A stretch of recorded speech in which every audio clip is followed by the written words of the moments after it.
pas celui des plumes d'autruche. Moi, mon Paname, c'est sans bison et sans diable. Mon père Richard, quand tu lui serres la paluche, ça sent le grimard, la misère et les drames. Viens donc un soir avec moi te piquer la ruche dans un petit bar du boulevard de Ménilbuche.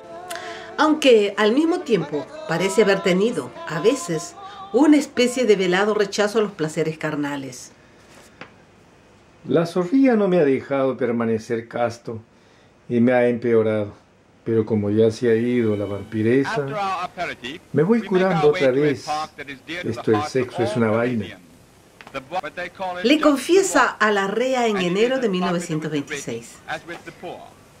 Te escribo desde el Café de la Ópera, que está cerca de mi bureau. Ya van a ser las 11 y me voy a trabajar. También carta a Juan Larrea un 26 de enero de 1926. En ese mismo año, Juan Larrea y César Vallejo fundan la revista Favorables París Poema, cuyo primer número contenía un manifiesto de corte surrealista.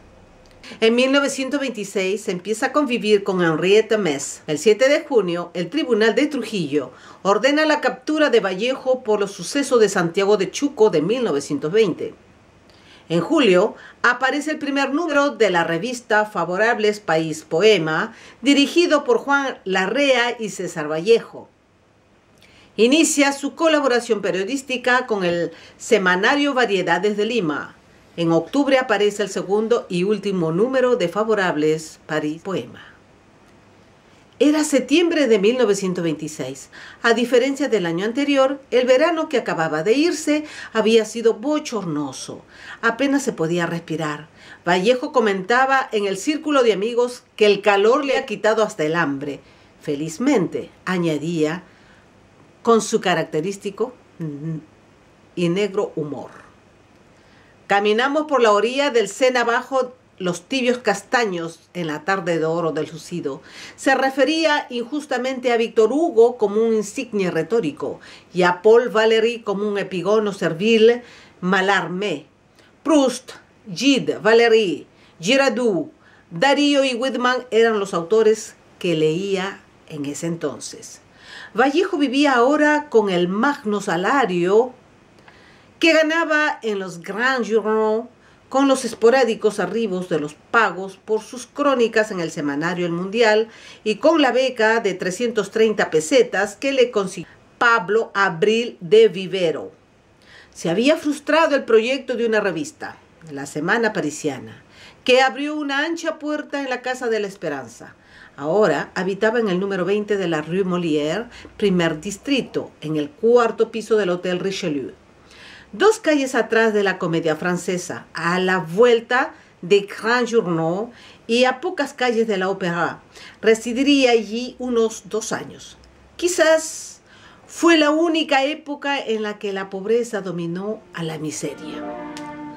Montparnasse sería un lugar por el que el escritor peruano andaría mucho y del que tendría grandes recuerdos. Era un sitio que mezclaba los cabarets con la tertulia más exquisita, pues entre las calles de ese barrio se movían gente como Picasso, Hemingway, Matisse, Cocteau y el inmenso Modigliani. No es de extrañar que Vallejo lamentara haber perdido a los amigos que tuvo allí alguna vez. Los amigos de Montparnasse han desaparecido casi en su totalidad.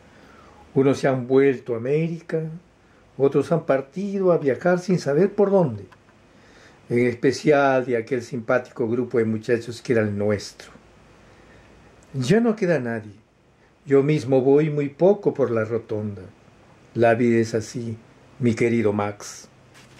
Carta a Max Jiménez, 21 de diciembre de 1926.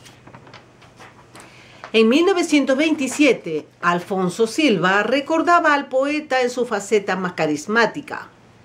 Vallejo sabía hacer chistes muy bien hechos.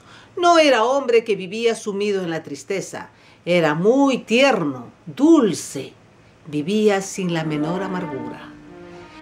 En 1927 conoce en París a Georgette Marie Philippa Travers, una joven de 18 años que vivía con su madre en un apartamento situado enfrente del hotel donde él se hospedaba. Profundiza sus estudios sobre el marxismo. Aparece una narración suya en Amauta, la revista que fundara en Lima su amigo José Carlos Mariátegui, y en la que también reproduce varias de sus crónicas periodísticas. Asimismo, en 1927 renuncia a la beca. Interés absorbente por el marxismo. Renuncia a su empleo dans les grands journaux iberoamericanos. Corresponsal de La Razón de Buenos Aires.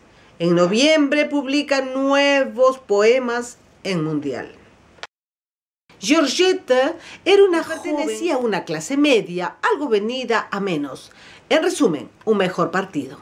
Aunque sospecho que, después de todo, era Henrietta, quien le daba un poco más de tranquilidad por su carácter amigable.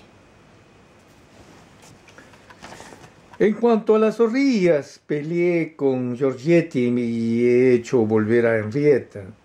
Así son las cosas inesperadas.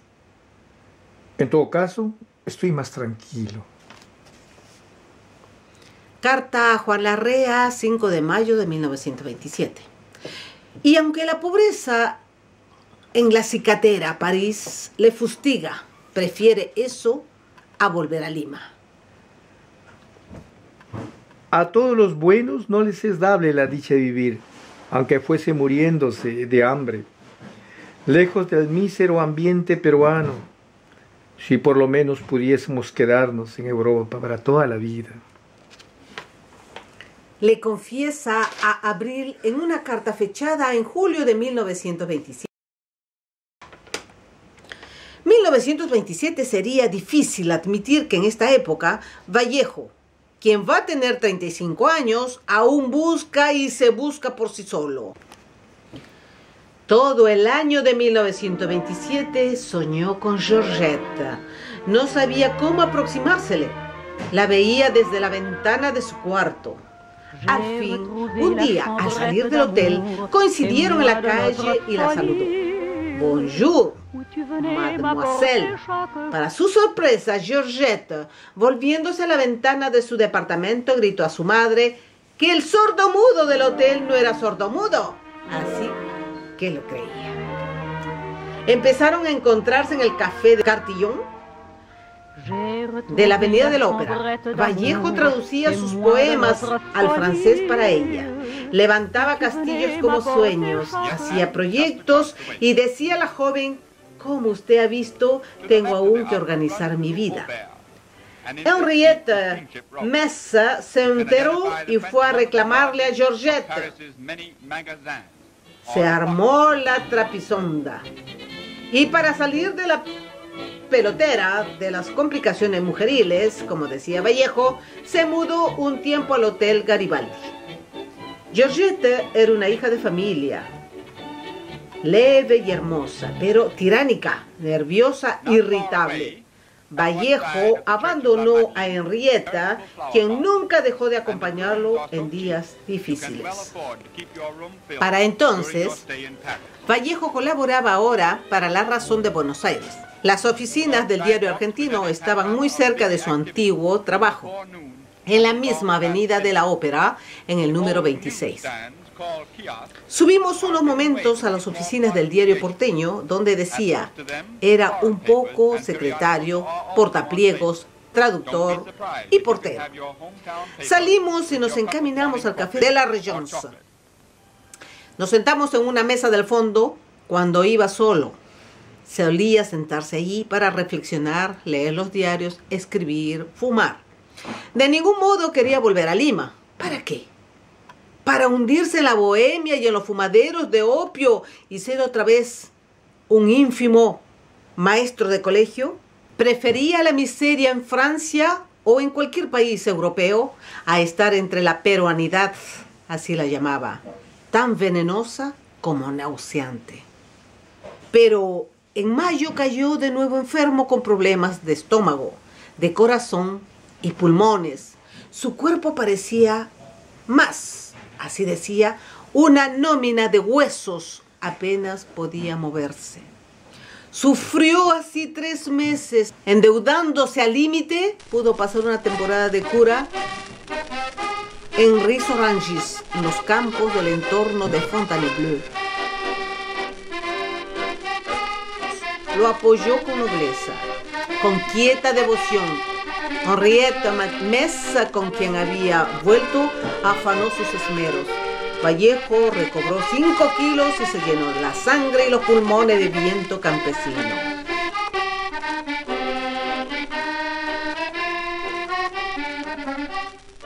Si ton cœur a battu pour moi, si vraiment tu m'as aimé comme je t'aime. En abril de 1928, nuevamente enferma de gravedad, pero se recupera a los pocos meses.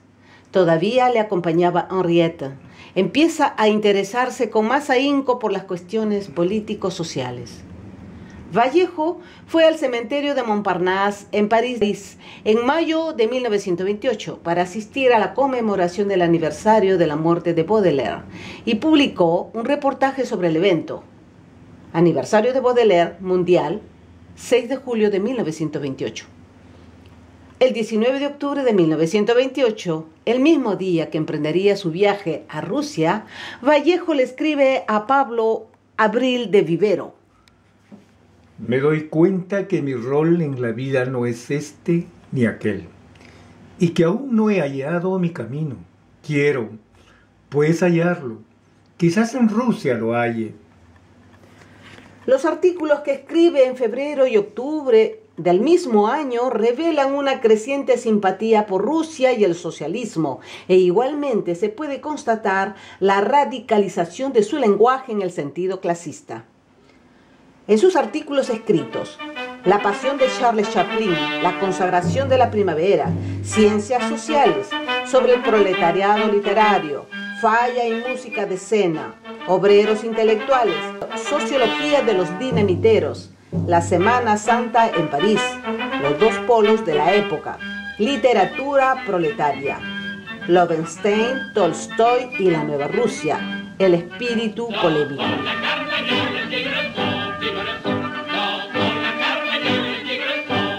En estos artículos, Vallejo denota, primero, una adhesión táctica a la experiencia soviética. El ideal ruso es, sin duda, el dueño del porvenir de la humanidad, Tolstoy y la Nueva Rusia. Segundo, un intento de explicar todos los fenómenos a la luz del marxismo. La caída de Loewenstein al Mar de la Mancha, desde el avión que le conducía de Londres a París, es una defunción totalmente imperialista. Tercero, la confusión política en relación a la lucha que por entonces se libraba en el seno del Partido Comunista de la Unión Soviética. Si el soviet no le sienta las manos a la pequeña burguesía de Rusia, todo lo que sueña será inútil. En su artículo Ejecutoria del Arte Socialista, publicado en Variedades, número 175, Lima, 6 de octubre de 1928, afirmando lo siguiente: el poeta socialista no ha de ser tal solamente en el momento de escribir un poema, sino en todos sus actos, grandes y pequeños, internos y visibles, conscientes o subconscientes, y hasta cuando duerme y cuando se equivoca o se traiciona. Esta y no otra es la ejecutoria de un artista socialista.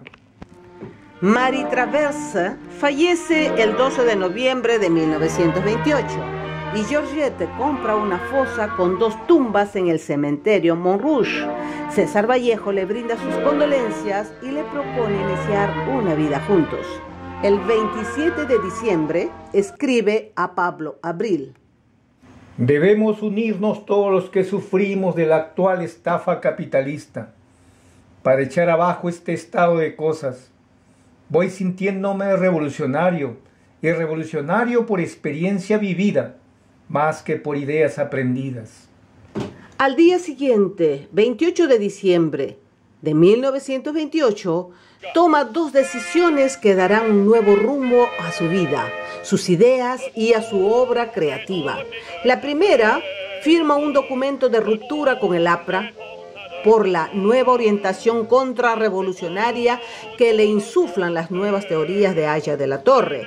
Y la segunda, constitución de la Célula Comunista de París, afiliada al Partido Comunista del Perú, fundado por Mariátegui.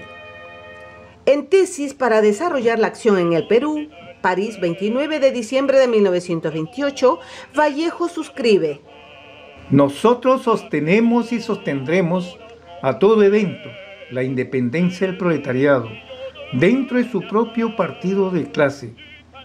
Tal punto está casi unánimemente aceptado. Se discute la forma en que el Frente Único se realizaría. En la misma fecha, la célula parisina del partido, en que milita Vallejo, manifiesta: La ideología que adoptamos es la del marxismo y la del leninismo, militantes y revolucionarios, doctrina que aceptamos en todos sus aspectos, filosófico, político y económico-social. Los métodos que sostenemos y propugnamos son los del socialismo revolucionario ortodoxo.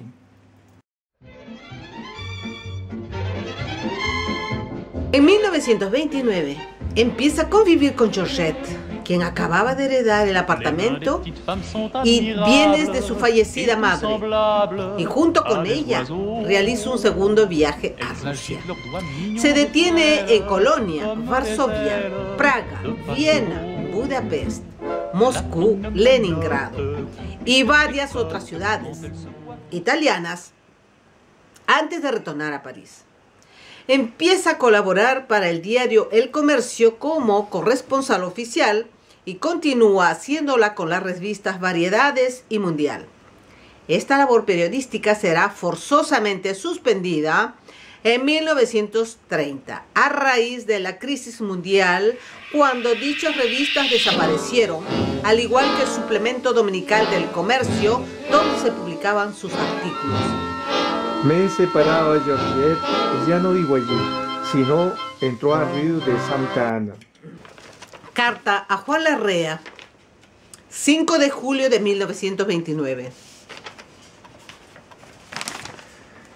Mi dilema es el de todos los días. O me vendo o me arruino, y aquí me he plantado, porque ya me estoy arruinando. Van a ser 6 años que salí de América y 0.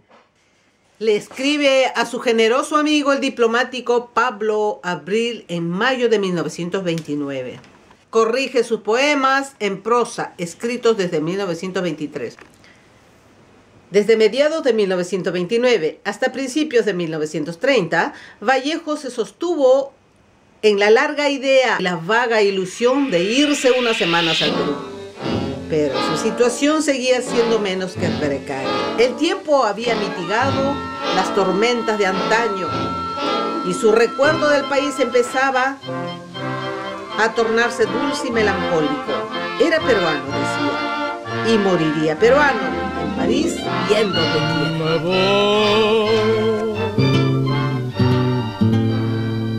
A una tierra lejana,